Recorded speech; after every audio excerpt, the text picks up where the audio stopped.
Y vinieron y cambiaron el módem. Pero, viste que te traen el módem y se llevan el otro. Ahí está grabando. Pero bueno, vamos a ver qué Bien. pasa. Pero no anda mucho mejor que la otra, la fibra. No es gran cosa tampoco.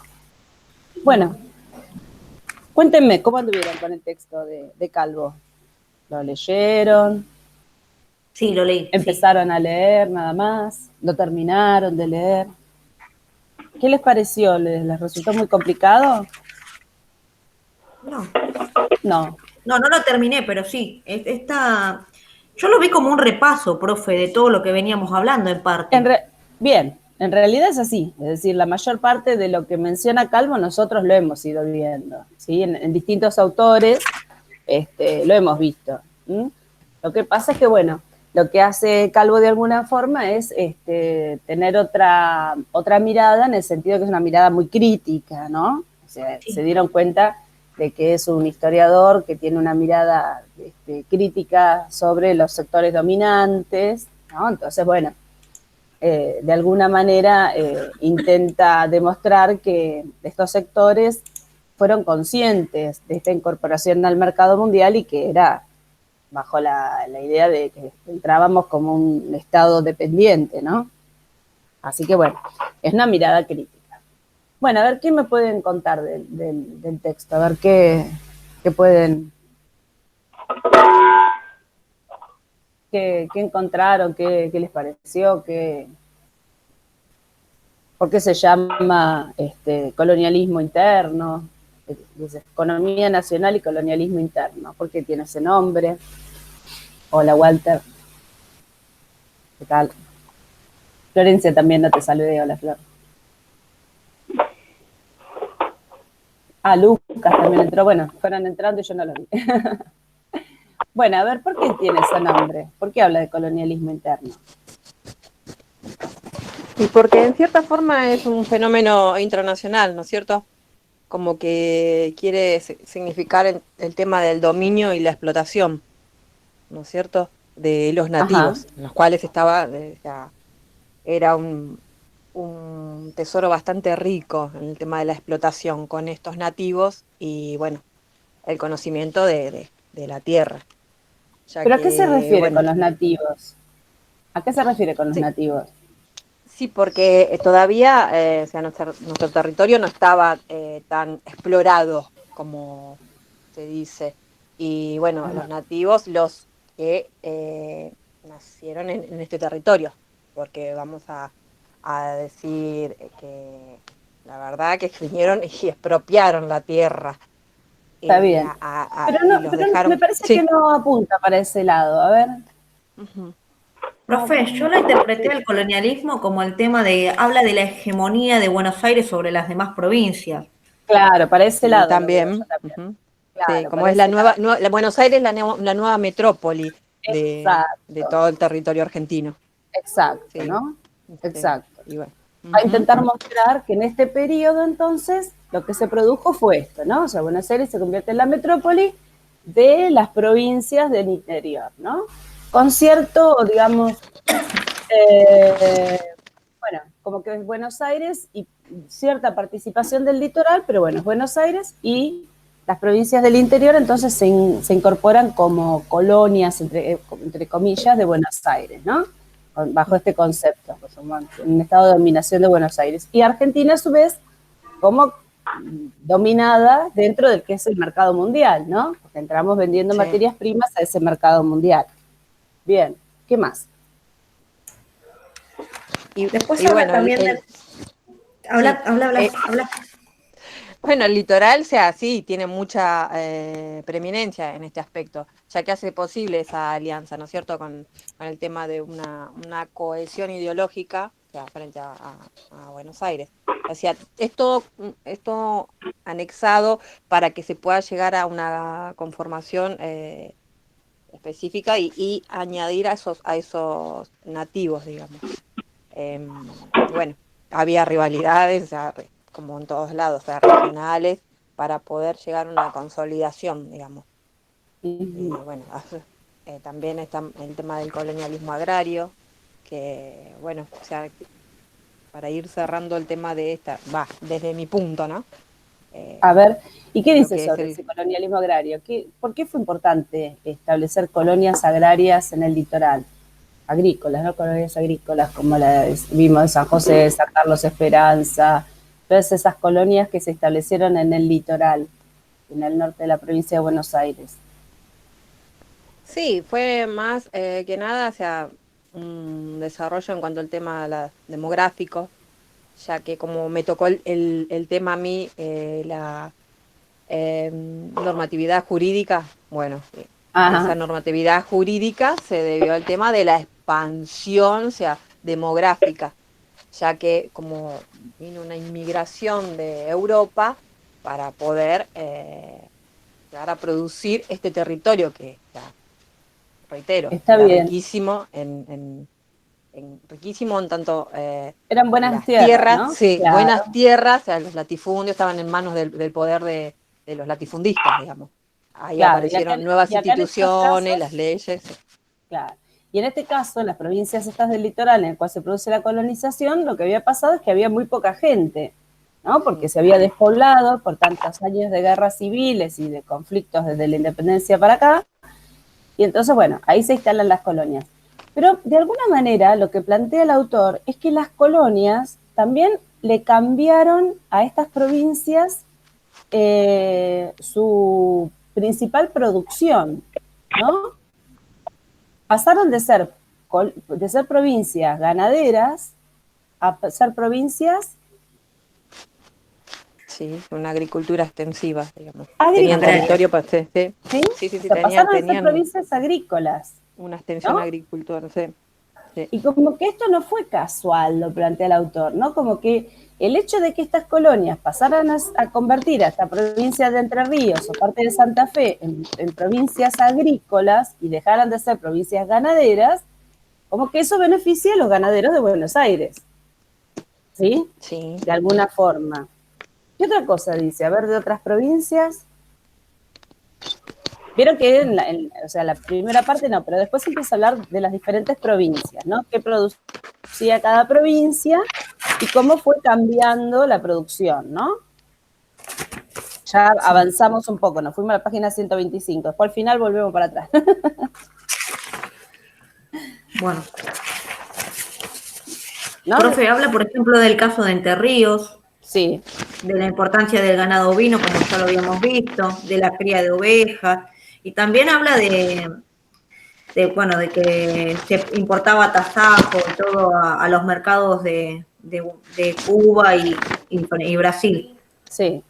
Y también destaca algo muy importante que es bueno, la evolución de la lana y todo eso, y lo relaciona con las corrientes migratorias y con los artículos de la Constitución. Sí, Sí. Por eso. Y ahí, bueno, vuelve sobre lo que habían hablado, sobre bueno, la inmigración, sobre qué había pasado. Y habla sobre una familia terrateniente que eran los castellanos, que son los Pato que después Castellano, que son los que después se radican radican las colonias.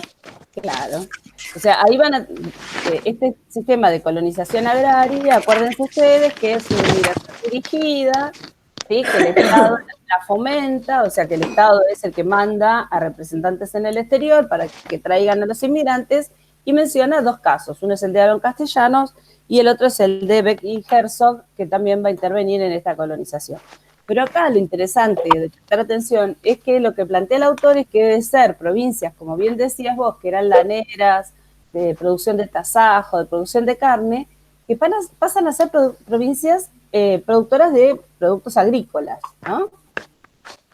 Entonces, bueno, como que la colonia convierte o cambia la producción, ¿no? Bien, y después, por ejemplo, el Sí. caso de Córdoba, ¿qué dice? Habla de Córdoba ahora y habla un poquito más adelante nuevamente de Córdoba. ¿Qué producía Córdoba?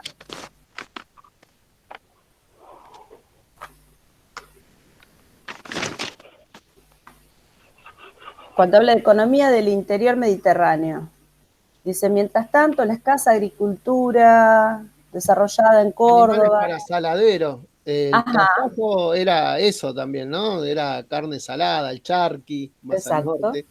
Y Córdoba tenía poca extensión en cuanto a poder desarrollar otra actividad y hacía animales se dedicaba a la cría para animales para saladero. No, incipiente, chiquita, no era muy grande, pero era su principal actividad, dice el texto, ¿no?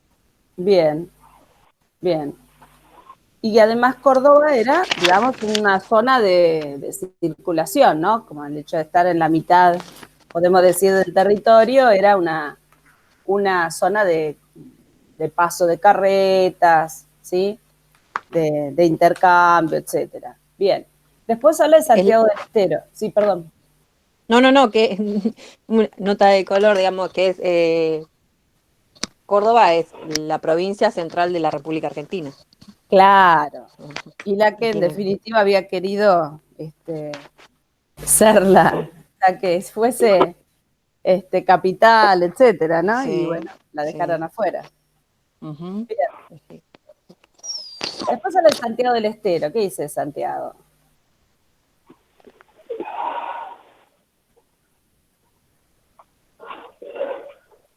¿Qué dice Santiago del Estero?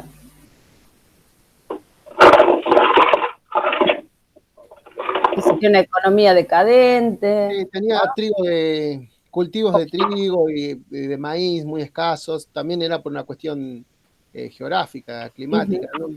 El norte de Córdoba ya tenía caprinos y ovinos por la similitud que tiene en cuanto a la aridez con Santiago del Estero, ¿no? Después todo Claro. esto se fue trasladando más arriba porque, bueno, las condiciones se presentan así, climáticas, ¿no?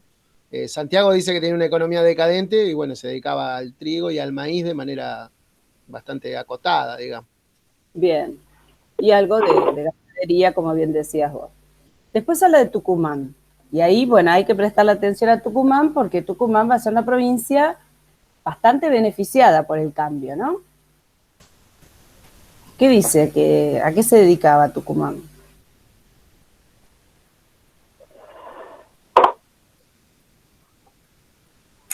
Dice que se dedicaba a satisfacer las necesidades de Salta y Bolivia, que tenía un negocio lucrativo que asociaba con los intereses de los toabadas con los ganaderos bonaerenses. Eso dice en el texto. Bien.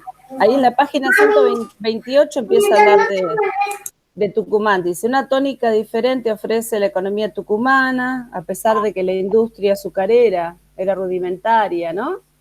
Ahí habla de una industria que se va a convertir en importante en este periodo, ¿no? Que es la industria azucarera.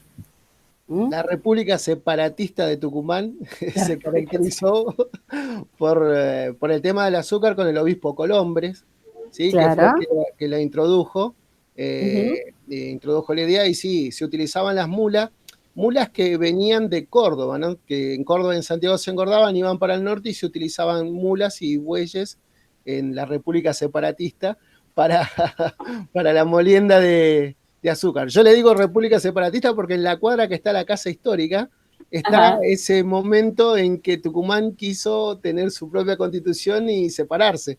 Claro. Está en un mural gigantesco.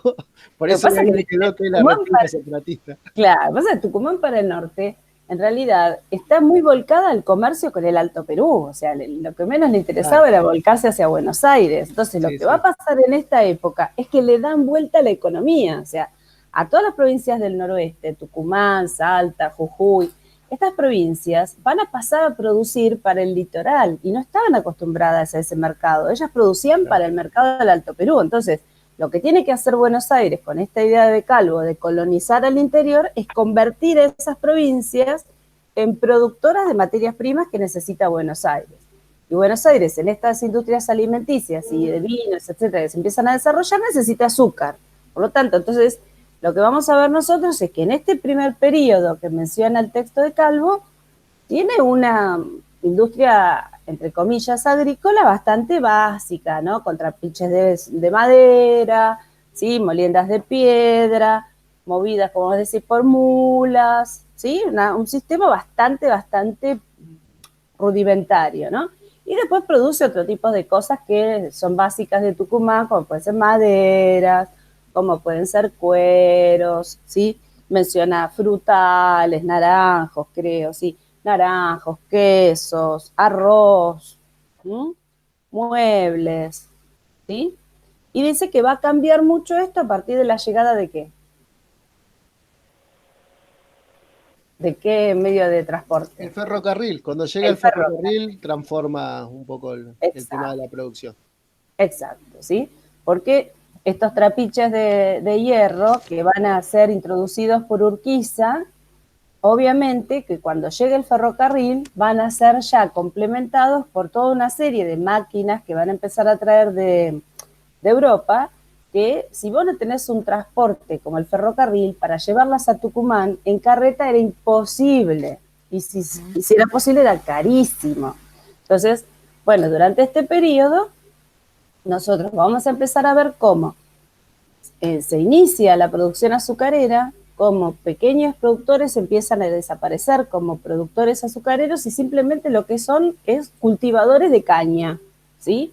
Y le venden a estos ingenios la producción, ¿sí? Pero poco a poco se van a empezar a fundir y se van a empezar a fundir también los que producen frutales o los que producen arroz y muchos empiezan a vender las tierras. Entonces todo este proceso se empieza a desarrollar antes de la llegada del ferrocarril. El ferrocarril los mata directamente, ¿sí?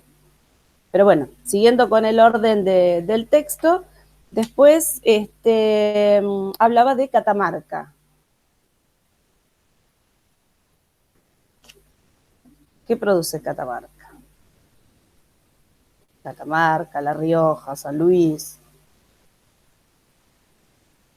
¿Qué dice?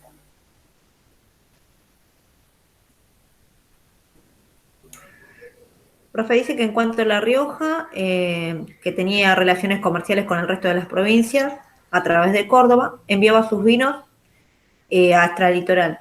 Y después San Luis tenía un desarrollo agrícola deficiente, importaba harinas, vinos, frutas secas de Mendoza y San Juan, que a la Bien, vez exportaba animales, lanas y cueros secos.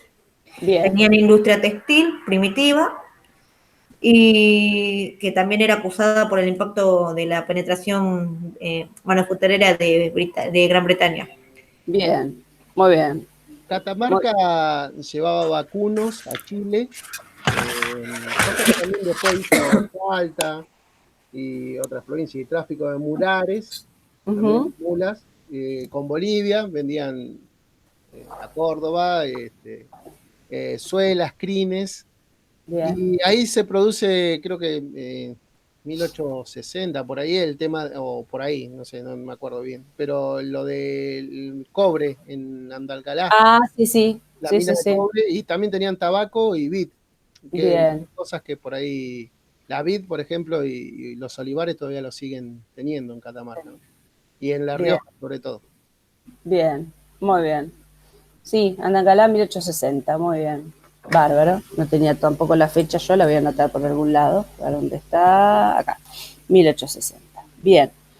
Va. Después habla de la dinámica del cambio, ¿no? Y ahí habla de un problema central de nuestro benemérito país, que es la falta de divisas, ¿no?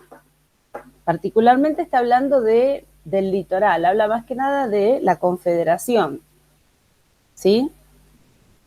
Y ahí habla de la creación en lo que fue la confederación de un banco nacional, que ya sabemos nosotros que qué pasó con ese banco nacional. Era un proyecto de Urquiza, el ministro Fragueiro.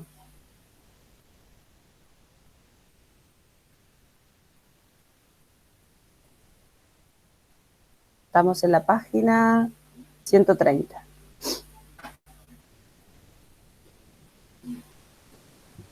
La propuesta no prosperó, si bien tuvo la idea, dice que con el tiempo no prosperó, y como tampoco, bueno, hubo una idea de una junta de crédito público, Uh-huh. otras tampoco habían prosperado, otras propuestas.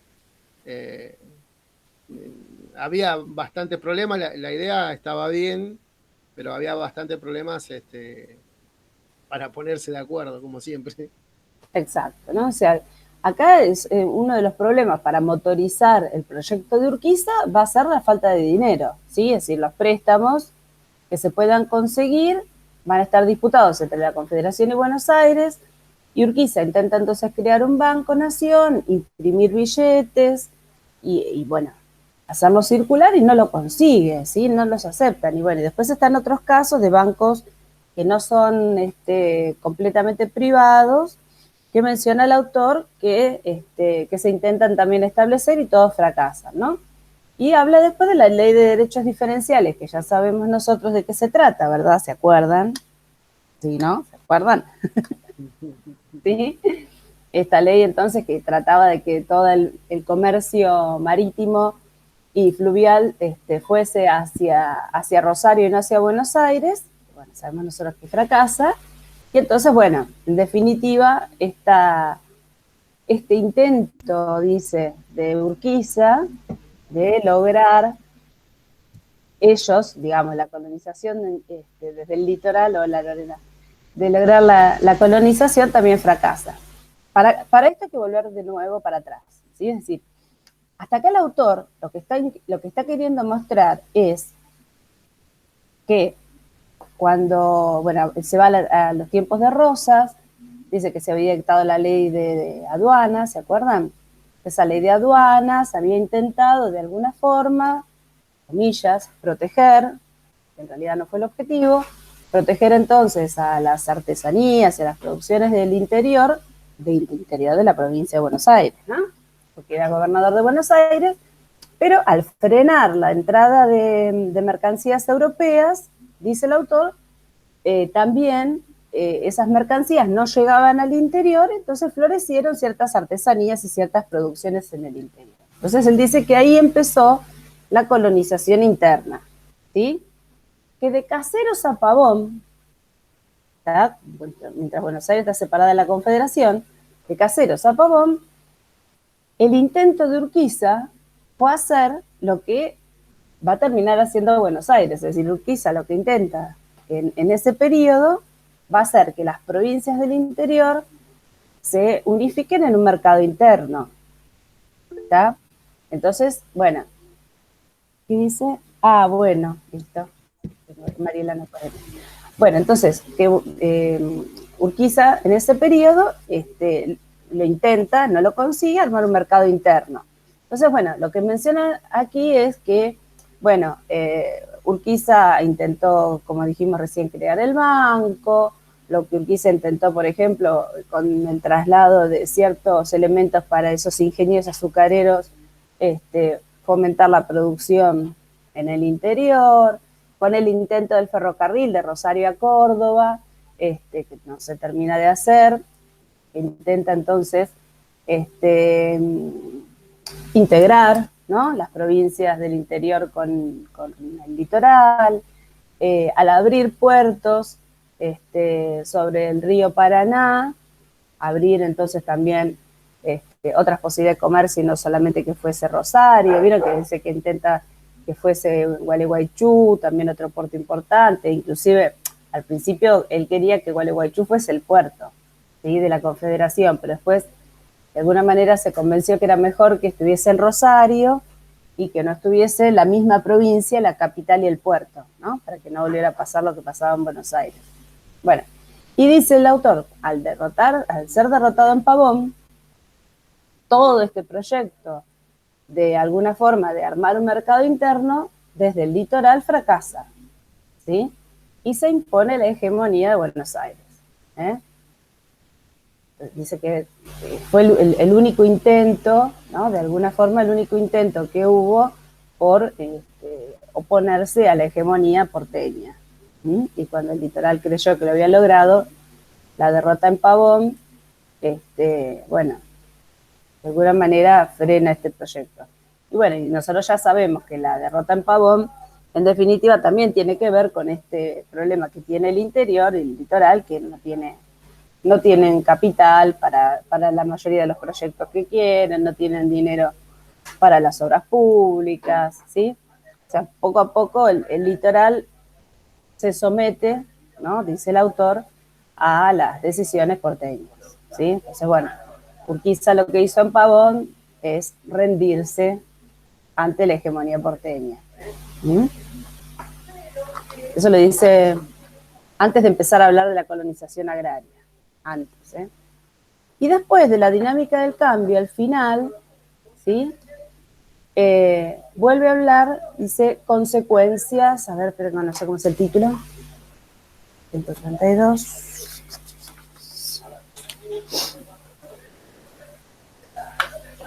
Porque bueno, no lo tengo, yo tengo consecuencias, pero no sé si dice el título consecuencias. Bueno, no sé. Bueno, por ahí por la página 132 tengo un número por allí marcado, que no sé de qué es. Ah, de nuevo Córdoba, dice. 132, ahí estamos. A ver. Bueno, y ahí vuelve a hablar entonces de la situación de Córdoba, dice. Después de Pavón, ¿no? Después de Pavón.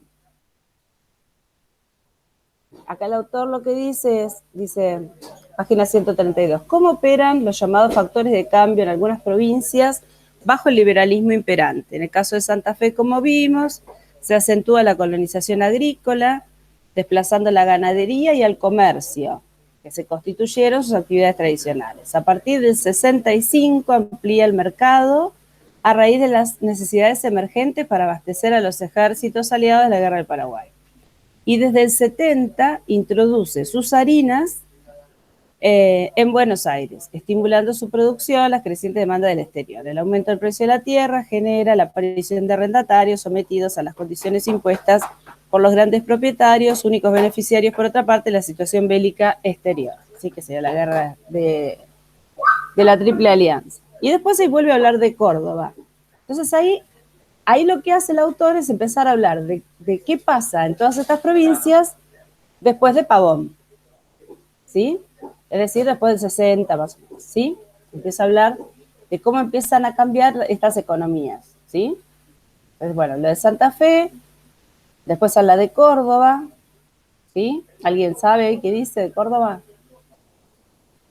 Que fue la primera provincia que cambió su economía, dice, en torno a las necesidades que tenía el litoral, y dejó de comerciar por ahí con otros lados, como por ejemplo el noroeste o el norte, Exacto. inclusive de otro lado, y también habla de su afán por ser la provincia que dominara la unidad y ese ánimo de ser del centro, y que dice que data de cuando estaba Bustos, que también había intentado lo mismo, pero que había fracasado, ¿no? Pero fue Córdoba la primera provincia que viró su economía hacia las necesidades que había en el litoral. Perfecto, ¿sí? Ahí tenemos nosotros un dato importantísimo, ¿no? Es decir, ya Córdoba, centro, dijimos, cambia su economía hacia el litoral, mira hacia Buenos Aires, ¿sí? Entonces empieza a abandonar aquellas producciones que eran las que comerciaba con el Alto Perú, o con Jujuy, o con Salta, o con Cuyo, y empieza a comerciar, ¿sí? Volcarse hacia Buenos Aires, ¿eh? Y en particular habla de un momento que es la gobernación de Juárez Celman, ¿sí? Que ya es, digamos, ya casi al final de este periodo, que Juárez Celman va a armar lo que se va a llamar la Liga de Gobernadores, que es una alianza de las provincias del norte, precisamente lideradas por Córdoba, ¿sí? Que va a empezar a imponer a gobiernos, como por ejemplo el gobierno de Roca, ¿sí? Entonces, esta Liga de Gobernadores va a ser fundamental en, digamos, la organización de las provincias del interior. Es como que Córdoba empieza a alinear a las provincias del interior, por decirlo de alguna manera, al proyecto de Buenos Aires, ¿sí? Menciona, por ejemplo, bueno, también que en la época de Sarmiento se hace ahí en Córdoba, ¿no? Se hace la Exposición Nacional, que bueno, que muchísimos europeos vienen a Córdoba, traen máquinas, herramientas, y a su vez los productores argentinos también muestran su producción. Es como que ese momento, en 1871, fue como, de alguna forma, les presentó a estos sectores más ricos de las provincias del interior los, entre comillas, beneficios que podía tener la inserción de Argentina al mercado mundial, ¿sí?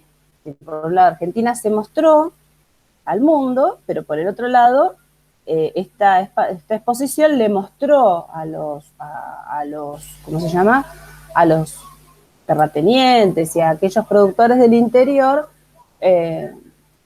todo lo que se podía llegar a alcanzar, ¿no? A través de esta alineación a lo que Buenos Aires pretende.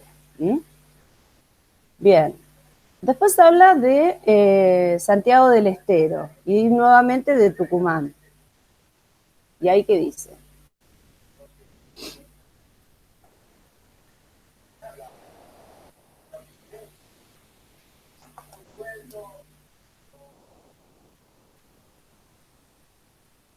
Habla del sistema de arriendo como algo importante también.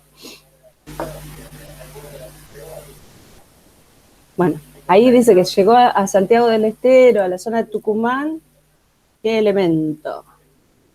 Llega a Tucumán en realidad. ¿Qué llegó? ¿Qué medio de transporte? 1876. Fundamental. El ferrocarril. Exacto, ¿sí? Esto va a ser fundamental, chicos. El camino de acero llegó, ¿sí? Es decir, esto te baja los fletes, te acelera la salida de los productos y te alinea a las provincias con Buenos Aires, ¿no? Se hace, digamos, el camino hacia Buenos Aires. Es como que las provincias a partir de ese momento no tienen mucha opción. No les va a quedar mucha opción. Dice que ahí se produce la modernización precisamente de los ingenios azucareros, los molinos. Profe, sí. Una pregunta. Todo eso tiene que ver con la ocupación de tierras del sur y del este de Córdoba, que eran asoladas por las tribus pequeñas, y se habla que el primer trayecto del ferrocarril fue de Rosario a Córdoba. Claro. Y pasa después para o sea, lo primero que dice que se trata de dominar es este sector del sur y del este de Córdoba para después garantizar el traslado. Exacto. ¿No? Que fue anterior, digamos. Exacto. Y estas tierras son las que van a pasar a ser arrendadas, ¿no? Es decir, van a pasar a ser alquiladas, y el productor entonces alquila las tierras y paga con parte de la producción. Entonces, de alguna manera es como que se asocia, entre comillas, a los propietarios de las tierras, o tierras fiscales, ¿no? En algunos casos son las tierras ganadas al indio, son fiscales. O las que sean vendidas, bueno, los terratenientes las empiezan a alquilar, a arrendar. Bien, y después habla, dice, para Salta y Jujuy, ¿cuáles fueron las consecuencias del liberalismo?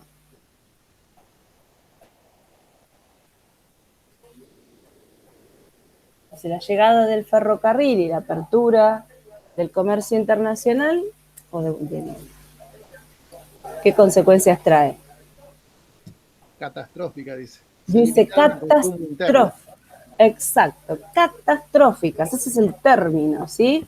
Es decir, no se recuperan nunca más, ¿sí? Es decir, la producción va a ser para el autoconsumo, algo de algodón, algo de tabaco, un poco de lana, un poco de trigo, un poco, ¿sí? Si no se puede recuperar nunca más. Provincias que eran riquísimas, ¿sí?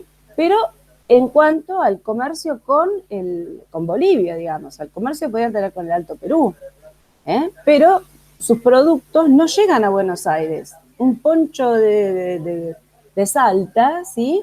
Puede llegar hoy, pero en esa época un porteño no se compra un poncho de Salta, se compra un poncho inglés.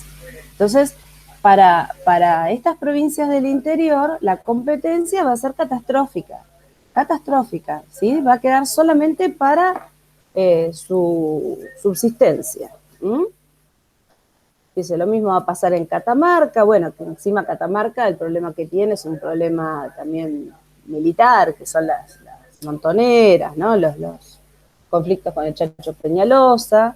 Y después habla de Cuyo. ¿Y ahí qué dice Cuyo?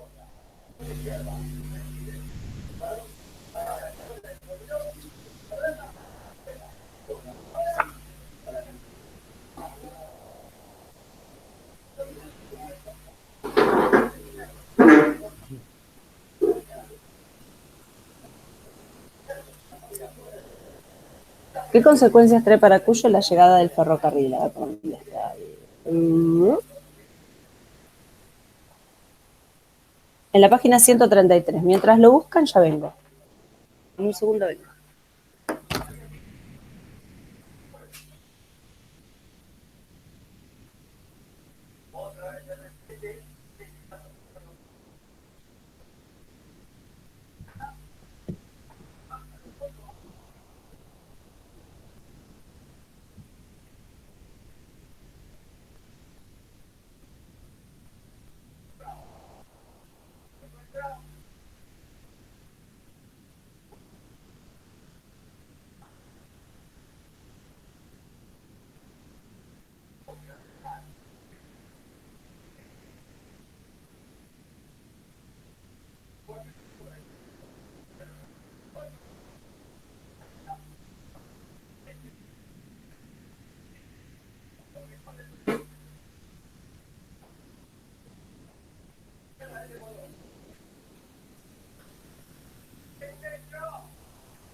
Ya volví.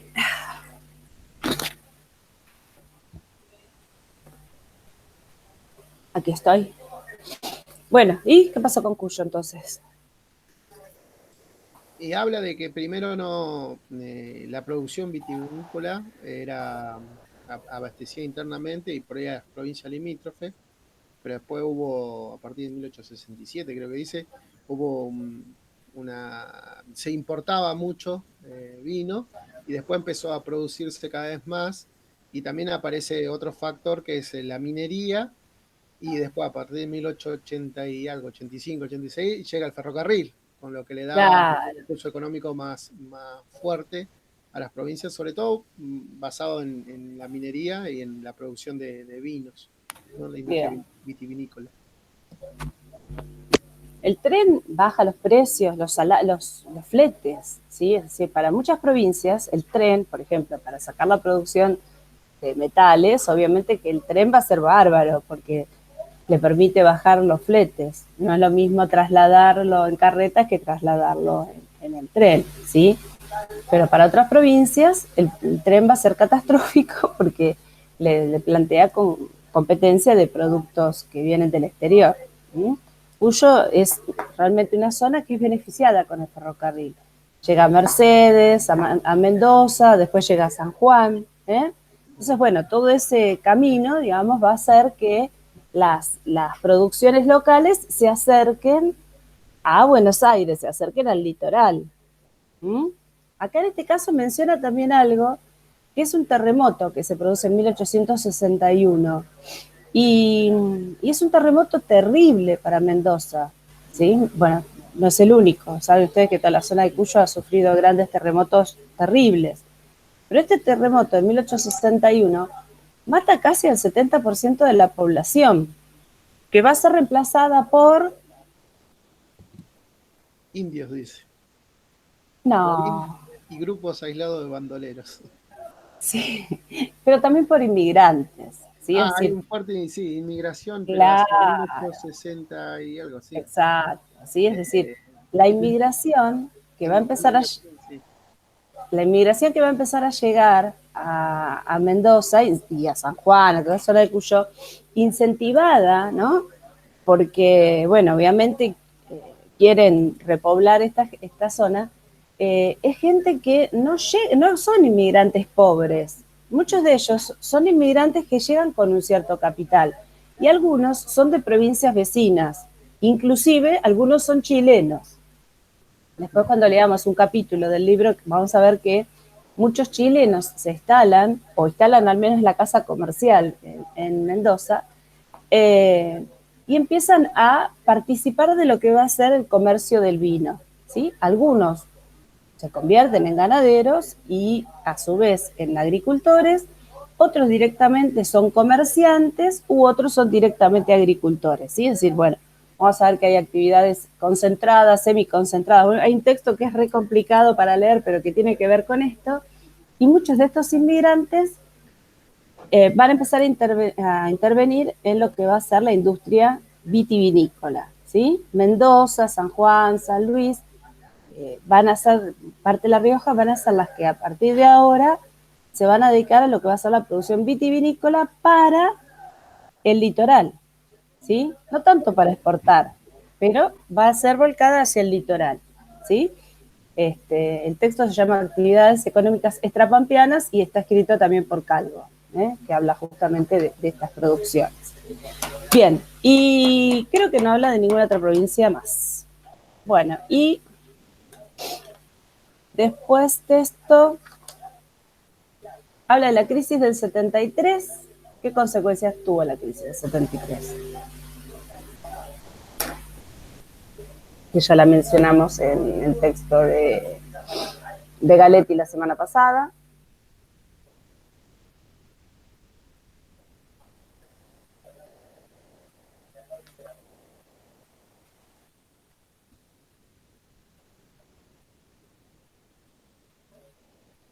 ¿Dónde está?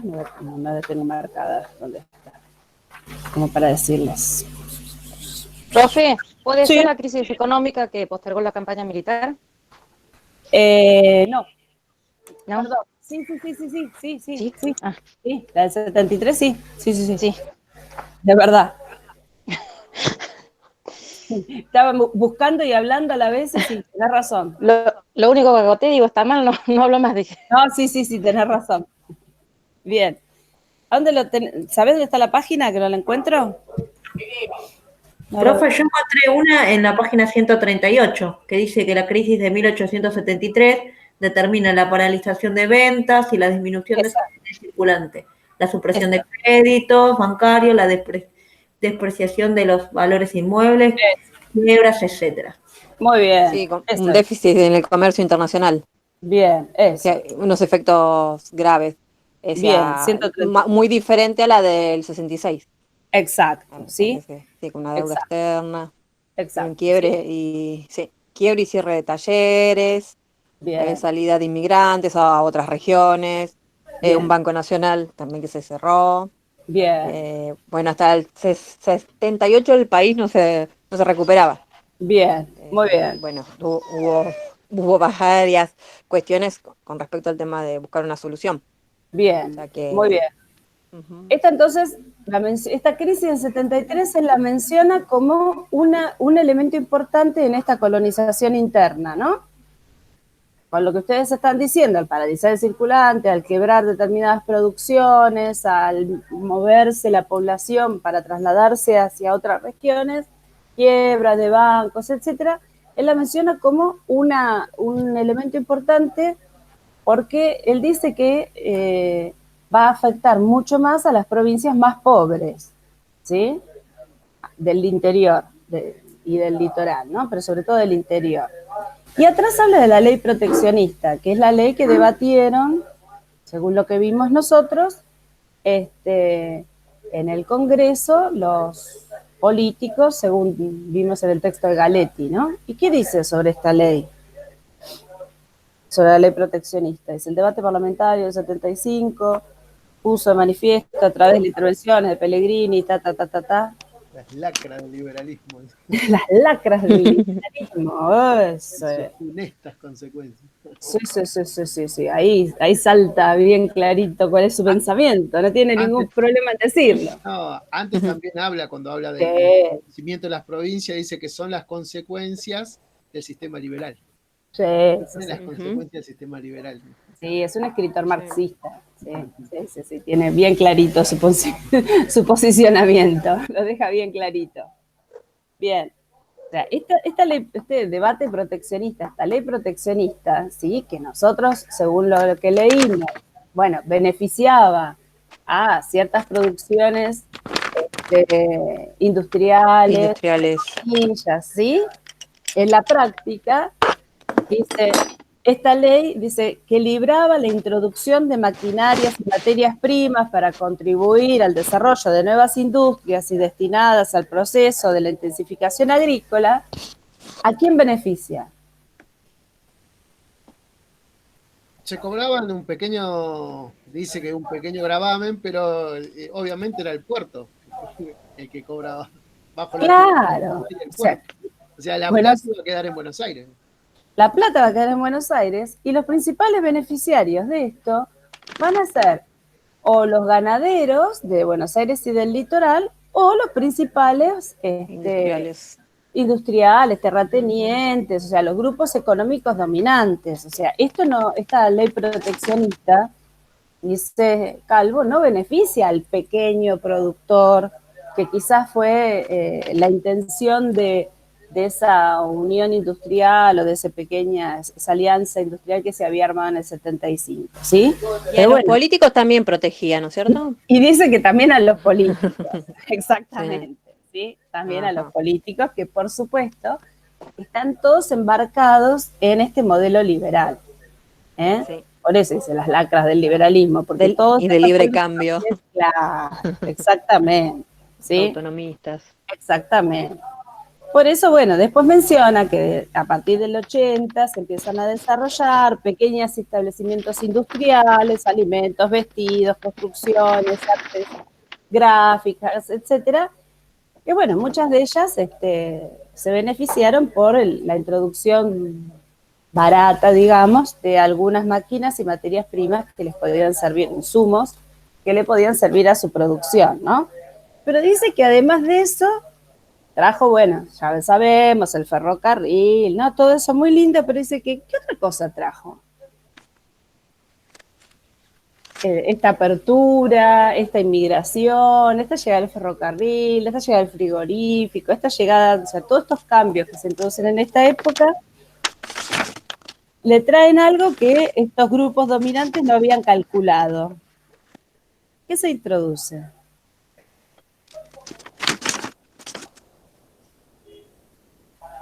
Dice que pasa algo en 1878. A ver.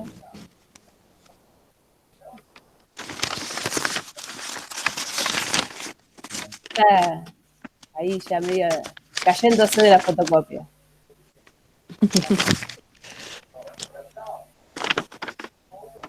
A ver dónde está y les digo por dónde está, no lo encuentro. Acá está. En la 138, la tercera columna. Sí, habla de el décimo renglón. Sí, los obreros tipográficos. ¿Qué pasó ahí? Alertar a las clases dirigentes que comienzan a quitar el fantasma de la perturbación del orden por los agentes del socialismo foráneo. Esos agentes exógenos que se empiezan a infiltrar. Claro, es decir, algo que no tuvieron en cuenta, ¿sí? Es que la apertura de la inmigración, ¿sí? Sobre todo después de la ley de inmigración, que fue en 1873, que se dejó de traer gente de donde se buscaba específicamente, como fueron las primeras colonias agrícolas, se empiezan a escapar de Europa un montón de gente que está siendo perseguida, ¿sí? Que son los socialistas, ¿eh? Entonces, estos van a entrar acá a la Argentina limpitos, ¿sí? Porque, bueno, los europeos les dicen, bueno, si se van del país, les limpiamos su prontuario, ¿no? Pero no pueden volver. ¿Sí? Los intelectuales del 80. Pero claro, muchos de estos inmigrantes son socialistas que participaron en huelgas, en protestas, ¿sí? En revueltas importantes en Europa. Y entonces, acá, digamos, no los registraron como tales y empiezan a organizar a los obreros, ¿sí? Entonces, claro, profe, con esos inmigrantes que llegaron venían con esas ideas justamente que acá no, o sea, les abrieron los ojos a los trabajadores. Exacto, acá. ¿sí? Exacto. Acá nosotros vamos a ver que en el 75, en el 95 recién se organiza el Partido Socialista, pero mucho tiempo antes ya vamos a tener movimientos, ¿no? Que ya sea formación de mutuales, formación de sindicatos, etcétera, que, bueno, van a empezar a reaccionar en contra de las malas condiciones de trabajo. La primera protesta es esta, es de 1878, son los tipógrafos, ¿no? ¿Qué hacen los tipógrafos? ¿Alguien sabe a qué se dedica el tipógrafo?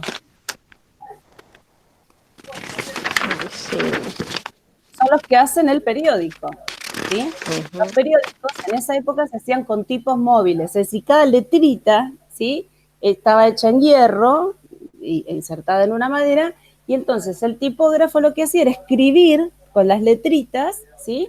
Y después se imprimían los periódicos. Por eso los periódicos tenían 2 hojas, porque para imprimir cada periódico tardabas un montón de tiempo.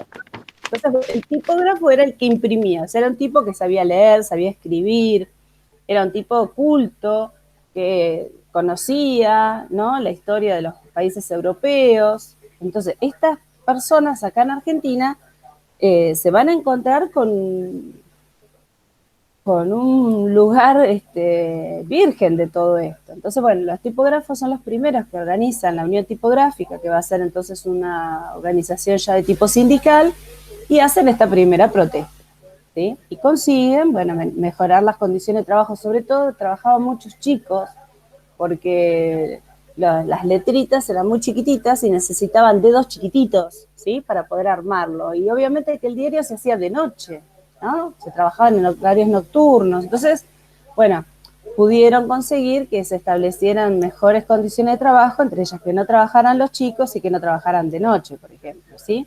Pero bueno, digamos que es un proto movimiento sindical, ¿no? Porque para la primera huelga real falta, es en 1890.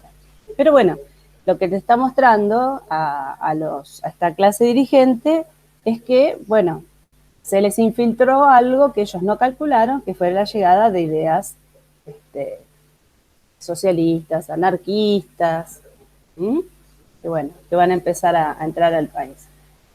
Si ahora nos vamos para atrás y nos vamos al principio del texto, ¿sí?, lo que intentó mostrar el autor con todo esto, ¿qué fue?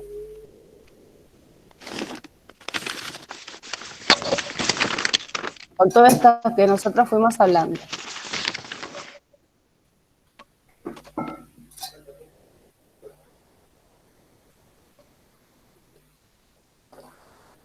Dijo Janina, cuando la mayoría todavía no había llegado, dice, es medio un repaso de todo lo que vimos en el texto.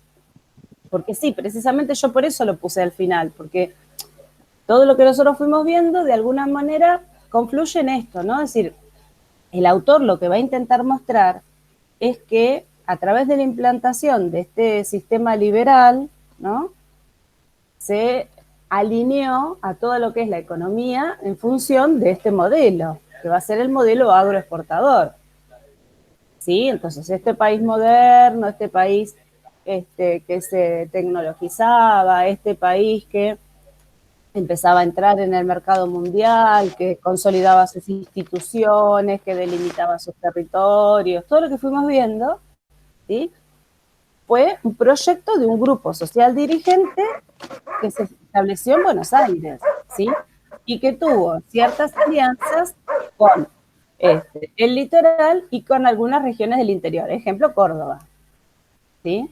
Entonces, bueno, el autor lo que hace es mostrar cómo desde la época de Rosas se empezó a alinear a las provincias del interior, cómo en la época de Urquiza hubo un proyecto, digamos, de consolidación de un mercado interno sin Buenos Aires que fracasa, y cómo después de Pavón, ¿sí?, a través de este modelo de organización nacional que intenta Mitre, Sarmiento y Avellaneda, bueno, se van eliminando las montoneras, los levantamientos internos, se va eliminando la resistencia de las provincias, el litoral se va debilitando frente a Buenos Aires, el tren empieza a acercar las producciones del interior hacia el litoral y hacia Buenos Aires, hacia el puerto, ¿no?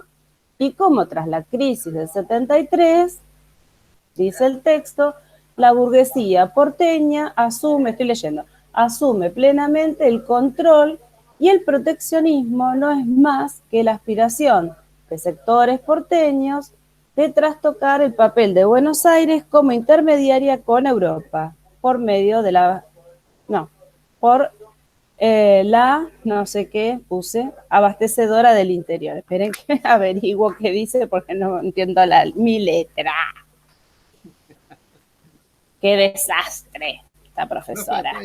Yo lo que leí del texto es que está al principio, ¿no? Que me pareció, al principio y al final, porque me pareció que si las provincias no se transformaban, como hizo Córdoba, iban a sufrir las consecuencias, como le pasó a Jujuy, Sí. Salta y todo lo demás.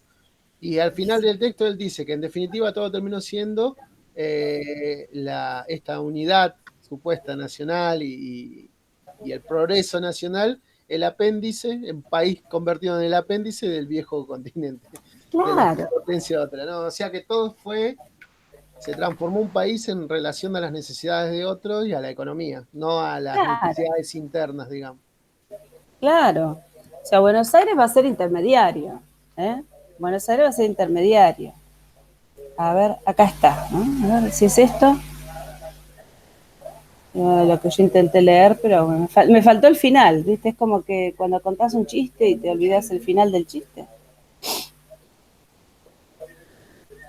Pero tiene que estar por aquí, no puede ser. Tras la crisis del 73, empieza así la frase. A ver, tras la crisis del 73, la burguesía porteña asume plenamente.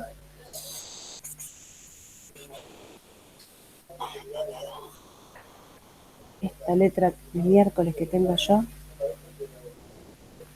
Bueno, pero en definitiva lo que quiere decir, si no lo decimos textual, es que, bueno, durante este último periodo, que sería desde el 73 en adelante, Buenos Aires va a lograr el control de las provincias del interior y que esta idea proteccionista que leímos en los textos, en el texto de Galetti antes, ese no es más que el deseo de los sectores porteños de controlar a las provincias del interior para que abastezcan al mercado interno y a su vez Buenos Aires entonces exportar al mercado externo lo que estos países europeos demanden, ¿sí? Entonces dice que es la colonización de nativos por nativos, o sea, Buenos Aires al interior, ¿sí? Por eso cuando hoy Evangelina hablaba de nativos, yo le preguntaba a qué se refería con nativos, porque ojo, porque acá se refiere no a nativos solamente a nativos referidos a los indios, sino a nativos, claro, o sea, nativos referidos a los mismos argentinos, ¿no? O sea, colonización de argentinos por argentinos, de Buenos Aires al interior. ¿Mm? Lo van a alinear dentro de este proceso económico que va a ser este modelo agroexportador. ¿Mm? Sí, yo cuando hablaba de nativos me refería a los que nacían acá, digamos, en la República, Claro. dentro de este territorio. Claro, por eso te pregunté que no fueran nativos pensando en los indios solamente, me refería a eso, está bien, estaba bien, por eso, viste, yo te pregunté, a ver si te confundiste con los, Me con los confundía, nativos sí. pensando en los indios, pero no, estaba bien. Bien, ¿quedó entonces más o menos claro el texto? ¿Sí? Pudieron, igualmente, bueno, para los que Sí. llegaron más tarde, lo grabamos al texto, a la clase. Así que los que entraron más tarde, la primera parte está grabada, ¿sí? Y para los que no pudieron estar, bueno, después ahora les pongo que les subo el video. ¿Mm? Bueno, gente, queda entonces que completen el cuadro, cada uno sabe lo que le tocó, y si hay alguien que yo no incluí para completar por algún motivo, avíseme, por favor, porque bueno, será alguno que se me escapó, que está en este grupo. Y bueno, y nos vemos después de las vacaciones, del receso. Con algunos nos veremos en alguna mesa de examen, no sé si será Profe, mucho. a mí Bueno, a ver. yo lo único que les pido es una cosa. En primer año, para darnos así primero, hay, Eso creo de que acá. son 19 inscritos. Entonces, lo que les pido, por favor, si no la van a dar porque se arrepienten, avisen, ¿sí? Porque vamos a tener que desdoblar y hasta doblar en 3